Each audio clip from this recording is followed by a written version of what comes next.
Unfortunately, I fear most of us can relate to the paradoxical tyranny of the wardrobe. Because what do you mean? A, this thing, always cluttered, always overflowing. Life is a never-ending hamster wheel of laundry and putting things back in their rightful place, which is apparently not a basket of clean clothes left there for a week. Please, give me a day of rest. But B, even with this torment, I never have anything to wear. And then I create a mess pulling out loads of clothes, trying to get dressed, and see problem A again. In a world that is a high-key burning down around us, we actually don't need the additional stress of our wardrobes being like this when there are clearly more important things to think about. So let's fix it by tackling the root cause. Hi friends, welcome or welcome back to my year of experiments where I am really and truly just throwing good shit at the wall to see what actually benefits my life and sticks. We've covered experiments in improving digital wellness and prioritizing creativity. There is a playlist if you missed those, but today's experiment is a 2-for-1 special because we are tackling overconsumption and overspending with clothes and decluttering both the physical and mental space of our wardrobes. I've personally found that tracking purchases in other areas has really helped me stop spending, stop being prone to impulse purchases, and just be a lot more mindful about my consumption. So we are going to try to bring that to my wardrobe. That being said, this is not a decluttering video. I already did that one here. This experiment is about eliminating the need to declutter again in 6 months' time. I also have a ton of free printable worksheets if you would like to follow along and try this experiment out for yourself. As always, if you end up liking this video, give it a like, hype, comment for engagement. It really helps the channel and I appreciate it, so thank you. Today, we're going to be tackling the root cause of the clothing clutter problem, which is shopping. Because, and I'm saying this to me too, again, safe space, no judgment, you can declutter as much as you like, but if you're constantly shopping, you're just going to be in the same position in 3 months' time, regardless of the method of acquisition, be that thrifting, buying from ethical and sustainable brands, or even accepting hand-me-downs from friends just because it's free. It's like overfilling your glass of water, taking a few gulps, and then leaving it under a running tap is going to overflow again. This time will not be different. Overconsumption, buying too many clothes, this is the enemy, alongside the lizard people that make up the elite, of course. This is what our experiment is trying to overcome. Before I jump into it too much though, let's give Caroline Winkler her flowers. This experiment is entirely due to a video she made all about decluttering her closet, and in that video she shared that she is trying to buy only 12 pieces of clothing in a year. Naturally, that video will be linked below. So the premise of this is that the average American in 1980 only bought 12 new pieces of clothing a year, which has risen astronomically to 68 pieces per year as of 2018, with those items being worn an average of only 7 times before dying their final death in the US, and only 3 times in China, which is insane. Now, obviously, there is the fast fashion, micro trend, overconsumption of it all on a personal consumer habits level, but it's also undeniable that clothing quality just kind of sucks now. And even if you do avoid trends and try to shop slowly, you'll often find yourself needing to replace things pretty regularly. In my decluttering video, I share my process for retiring clothes where I had 3 piles. 1, keep,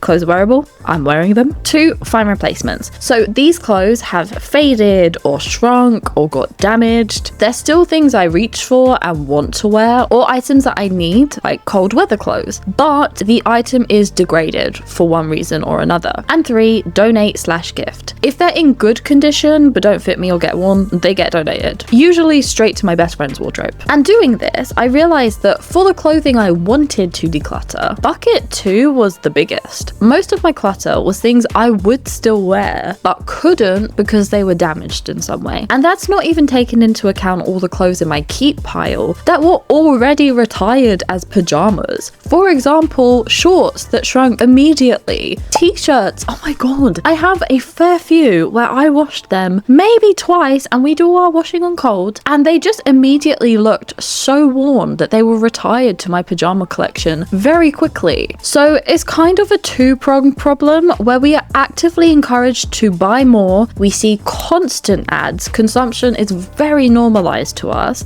but on top of us being encouraged to buy more, the things we buy are not made to last. Meaning, for a lot of us, our wardrobes. So that's the problem our experiment is trying to fix. Shop less through buying better.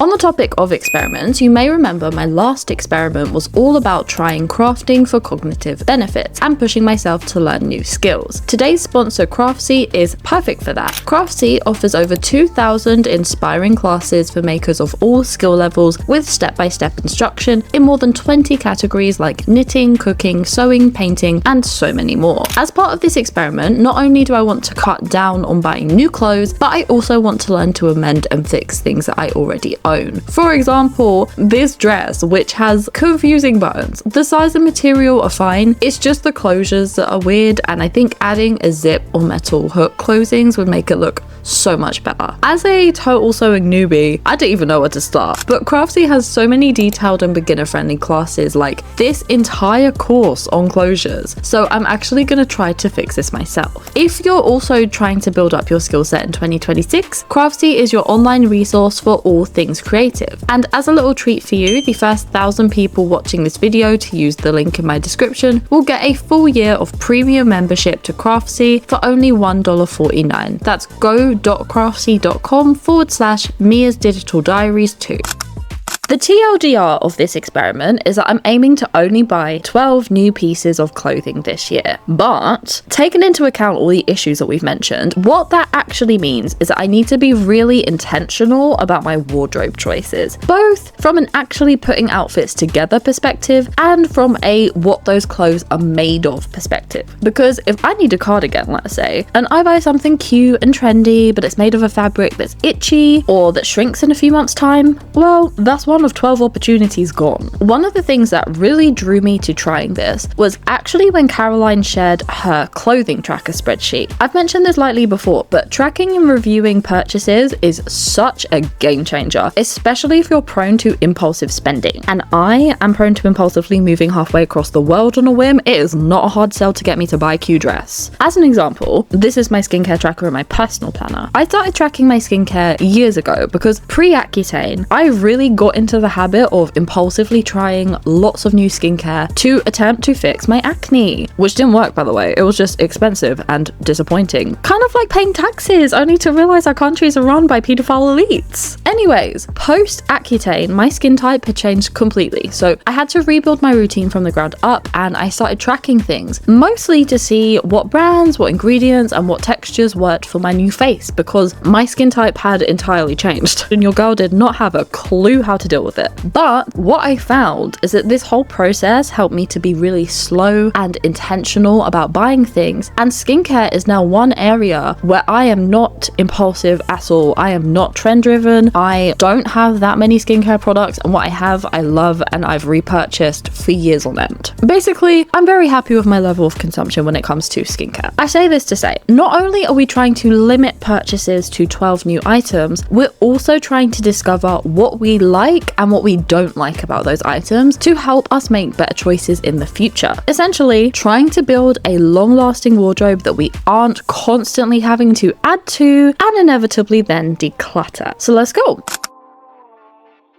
The first thing we want to do is take stock of our wardrobe. I've already decluttered, but I did create a little checklist if you need to get that out of the way too. Now, once we've decluttered and we're taking stock, I want you to take photos of your wardrobe. Like each item, take a flat lay picky of it. While you're doing this, if there are any items that need replacing, just note them down here in this worksheet. From there, if you want to free up some space by moving wardrobe pieces from last season into storage, now is the time. I also have a little worksheet for that. It's a handy way to get clothes that you're not able to wear at this time of year out of the way, but not forget that they exist.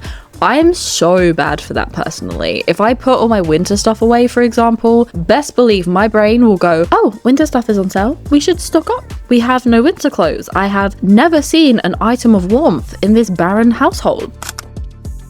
Once we have catalogued and photographed our wardrobes, we're going to transfer them into our paper wardrobe. Personally, I did this all on Canva first because you can also just remove the background from your images. It's very quick, it's very easy, and I just printed the completed sheets rather than cutting and sticking. You can keep this completely digital if you prefer, or you can cut and stick and make it a little activity. For me, half my wardrobe is in the never-ending doom cycle of the wash, so I will be sticking additional things in at some point. And look, this step isn't essential, but I do find it helpful because my brain's innate ability to remember things exist is nada. I did create sheets for seasonal wardrobes if you want to break it down like that, but personally, I live in Melbourne where the weather is temperamental to say the least. So outside of real heavy duty items, I rarely put my winter wardrobe entirely away because listen, it can be 35 degrees here, middle of summer. The next day you're gonna need a raincoat.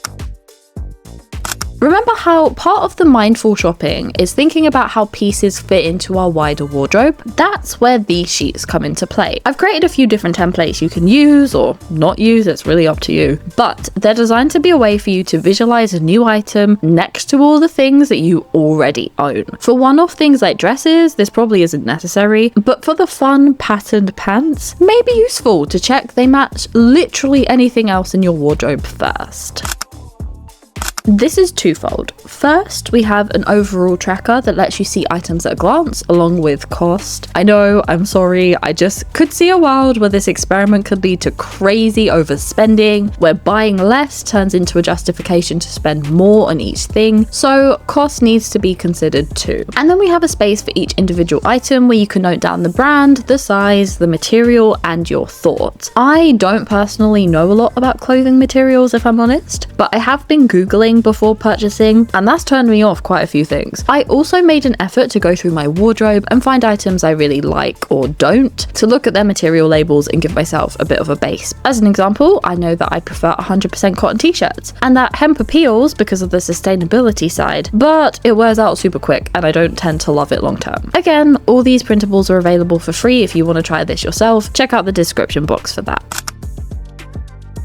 So far, I'm loving this. It's making me so much more discerning of my purchases, and it has discouraged me from making purchases multiple times already. That said, I've made 2 purchases already this year, a jacket and a dress. When I initially filmed this video, the jacket hadn't arrived, but I just got a text saying it's been delivered today. So when it gets here, I'll film a little segment with my thoughts and add it in.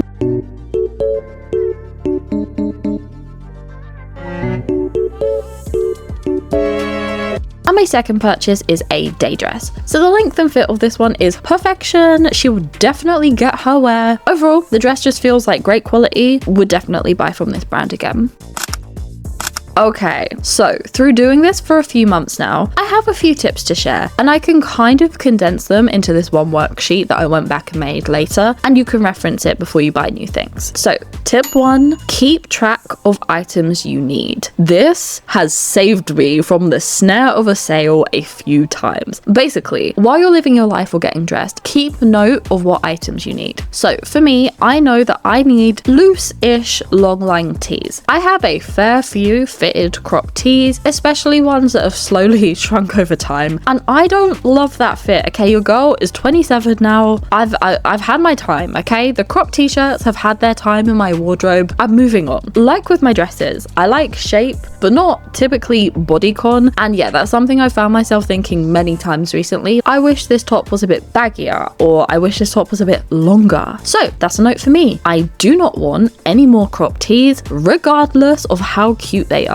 Even if my favorite brand is doing a 50% site-wide sale, girl, close the cart. Tip 2, keep track of things you like and dislike, i.e. brands, materials, fits. So this section is freeform and you can just quickly jot down things as you come across them. Essentially, it's like buying notes for future you. For example, like I said a bit earlier, 100% cotton t-shirts are a yes from me. I love the brand Offense for their sustainability and designs, but their t-shirts wear out very quickly and I should probably avoid them. That being said, other items like jeans, play suits, dresses, etc. from them are brilliant and have lasted many years in my closet. Gander, weirdly enough, is a bit teenish. If you don't know what Gander is, it's like a high street kind of brand. And yeah, it's a bit teenish in the branding, but surprisingly, I really stand by their quality. I've bought a few things from them over the years because they're so affordable. So if you need something in a rush and you're like on holiday, it's easy to just pop in and buy something. And they've all outlasted many other items in my wardrobe, which leads me to tip 3. Bear in mind the quality of clothing and the price of clothing are not always correlated. Like I said earlier, I can definitely see how this challenge could lead to overspending if you end up in the mindset of spending more per item because you're buying less. And listen, I'm definitely not against spending more in favor of quality. In fact, I'm pro that. But sometimes that's actually just not applicable. I've genuinely found some cheaper shops, I mentioned Gander before, where the clothes lasted way longer than higher end alternatives. So if you do want to spend more on an item to get better quality, just do a little bit of research first. Trawl the Reddit forums, Google the material breakdown. Just make sure that the extra you are paying for is worth it. And those are my tips. I found that when I get tempted by a juicy sale section, reviewing potential purchases against those criteria, as well as just checking how they fit in my wider wardrobe, has really quelled that impulse. There have been carts that have been left abandoned. So I think this experiment is doing what it's meant to, and it's working so far. Okay, my friends, we shall end at the end. I hope you guys enjoyed this video. Make sure you're subscribed. Thank you to my channel members. If you are a channel member, by the way, just remember, grab your monthly journal pack printable that went up this weekend. And as always, thank you to everyone for hanging out with me. Okay, bye.